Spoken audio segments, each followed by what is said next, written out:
Longer than an hour. I can send you the link, yeah, if you just email me. So my email address is both on the packet, and then I have my Iowa State business card back there. I have no problem sending that out. Vista. Oh, that's mine. Sorry. Do we need some? We have some chairs available. Do you have any more of these? No, I've run out. I made 50. They told me 30, so I made 50. Can you make copies for us? I could be your assistant as I'm supposed to and see if I can get more copies. Yeah, that'd be fantastic. How many need copies? Kim said the office is closed and she doesn't have the key, and that's what the copier is.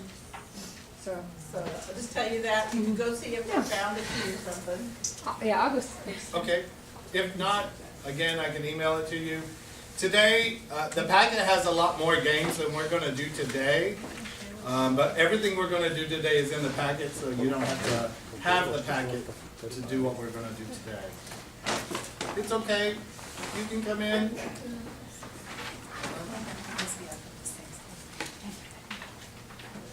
Do we need to grab some more chairs? Okay, I'll grab some more chairs.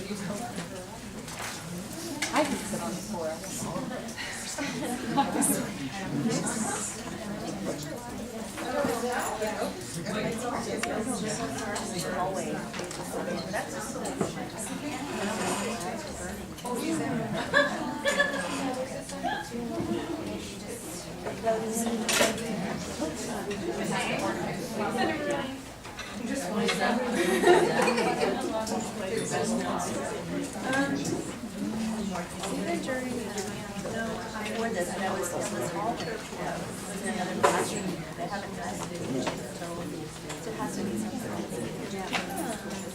Okay, so let's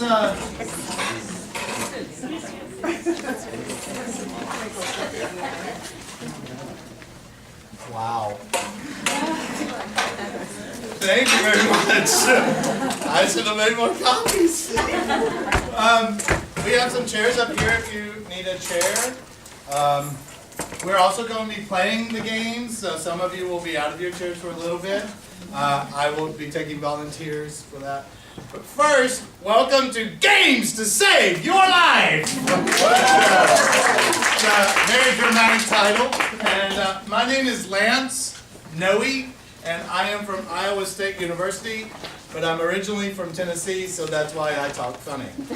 So our presentation today, Games to Save Your Life. My idea around this was I taught kindergarten, right? And my students were playing games, and they loved them. And I thought, oh, how can I get them to want to learn English with these games?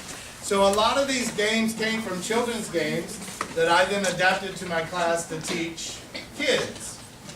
Now I teach university, and the only difference between kindergarten students and university students is that kindergartners like the class, they do their homework, and they listen to the rules. So I play these games a lot in my university class. So I've tried to design it so you could use it for grammar, writing, reading, listening, speaking, any subject and any level. You will also be working within your groups at your tables to come up with different variations that I have not thought of for these games. But first, I'm giving a presentation called Games to Save Your Life. I'm not a theory person, right? But let's look at a little bit of the theory behind games. First and foremost, you can't just play a game for game's sake. You have to have a linguistic goal for that game. It's very, very, very important. So 5 things that you need to think about.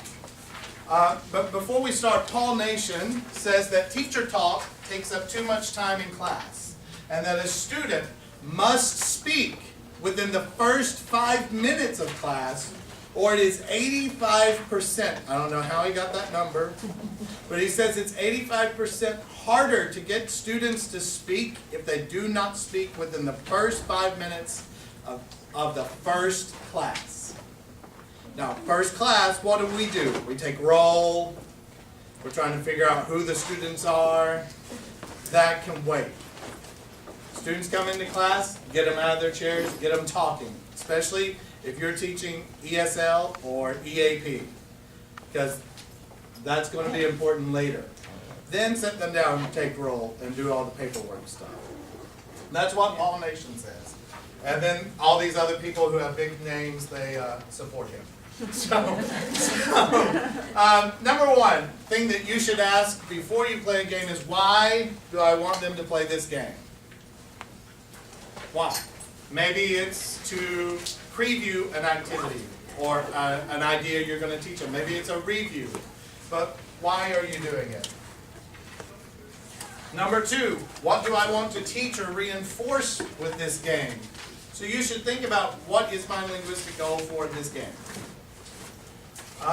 And three, it's a little hard to read the black. I'm sorry about that. What outcome will I look for or expect at the end? So you should know what the students should get out of this, and you need to communicate that. By the end of this game, I want you to be able to use a sentence with irregular verbs, or I'm looking for, this expression. I want you to use present perfect continuous as you do this. 4 is, how do I evaluate that the goal has been met? This can be as easy as, you did it. Okay? You don't have to have an assessment. Just check in. And the last thing is nothing. I thought I had time, but I have I do a lot of drugs at home. So, step 2, it's called reality TV. Step 2, it's time to play a game. And this game is an actor's game called Zip, Zap, Zop. Now, I was an actor before I was a teacher. They're basically the same thing, right? So, Zip, Zap, Zop was a game that we actors used to get our mouths moving and to practice our pronunciation. Students, I have some of my students in the back. They are from Japan. I'm going to embarrass them for a second. This sound is a little difficult for them, the Z sound. Sometimes it comes out like J. Do you have any Chinese students or Korean students? Oh, Yeah. Jib, jap, jop is what you're going to get. So, Z. Now, if you have Spanish speakers, the TH sound, so change it. Vip, that, that. If you have Arabic speakers, Bit. yes, change the P to something, to B, and that is more difficult for them. So you want to adapt it. But how do we play it? Well, I need about 8 people to stand up. To stand up. 8 people. Okay. And my student sits down.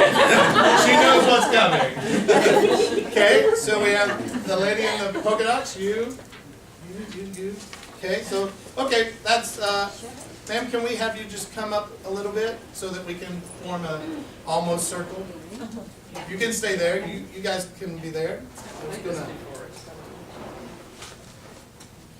So, this game is pretty easy. You put the students in a circle.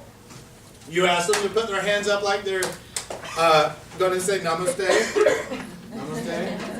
And then you will say these words in order. Zip. And then the next person will say zap. And the next person will say zop. And then you start all over with zip. But the key is eye contact and pointing. So I'm going to start with zip. Zop. Zip. Zap. Zop. Zip. Zap. Zop. Zip. Zap. Zop. Zip. Zap. Zop. Zip. Zop. Zip. Zap. Zop. Zip. Zap. Zop. Okay, you got it? Easy peasy. Thank you very much. Now, that's the basic tenet of the game. It's just zip, zap, zop. You want to try to get them to go pretty fast, okay? Now, some things you can do. Here are the directions for that game, and they are in the packet. But here are the variations that I've used for this game. So for grammar, you can do sentence structure. Students say one word. So I'm just going to point at people. We're going to do a sentence starter. I must do homework. And then you create another sentence. Try to see if you can create a story. So once upon a time, a little girl went into the forest and she saw the bear Ran. away from The girl. and then the bear. And you keep going. See if you can line them up in a straight line if you want to do that, and then you can just point to people. Maybe 5 or 6 students. This is really good for spontaneous speaking. For reading, you can retell the story. So let's say you've read a story, and you say, what was the main idea? And then point to somebody, and they have to say the main idea. They then ask someone else in the circle a question about the reading. They can ask definitions. They can ask plot, if you're teaching a real story. Like Cinderella went to, where did Cinderella go? Okay, good. Okay.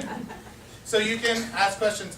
The teacher wants to stay out of it, wants to start it, and then back up so that you can assess what's going on.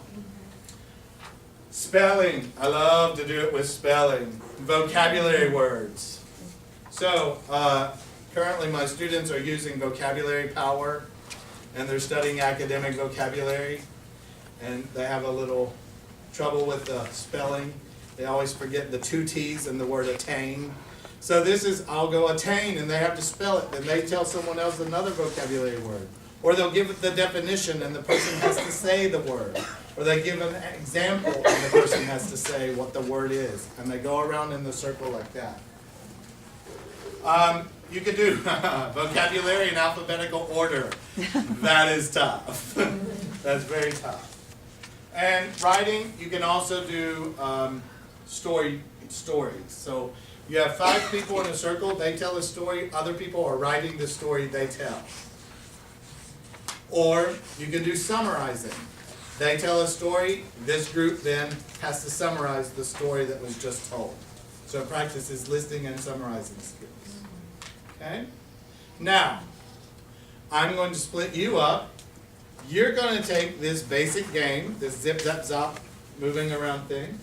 I'm going to give you a subject at your table. You're going to see if you can come up with a different variation that I did not. And then I'll give you maybe 2 minutes for that. And you guys can see if you've got something even better than I have, which always happens. So how about you guys do grammar? You guys do grammar. You guys do reading. You guys do vocabulary. Oh, I'm so sorry. You guys can do listening. You guys pronunciation. How about you guys? And this group back here, how about you do listening? Okay? So listening, speaking, pronunciation. You guys were vocabulary, reading, grammar.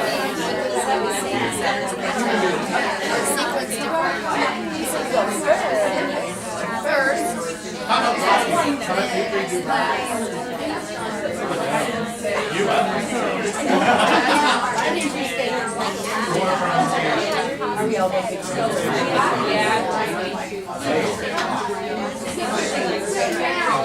They're going to see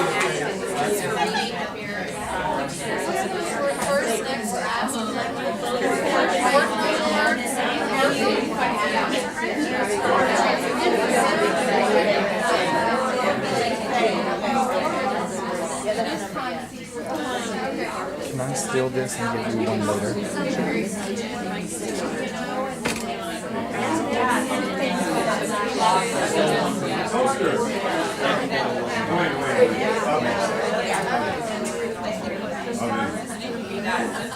If it was a number 2, totally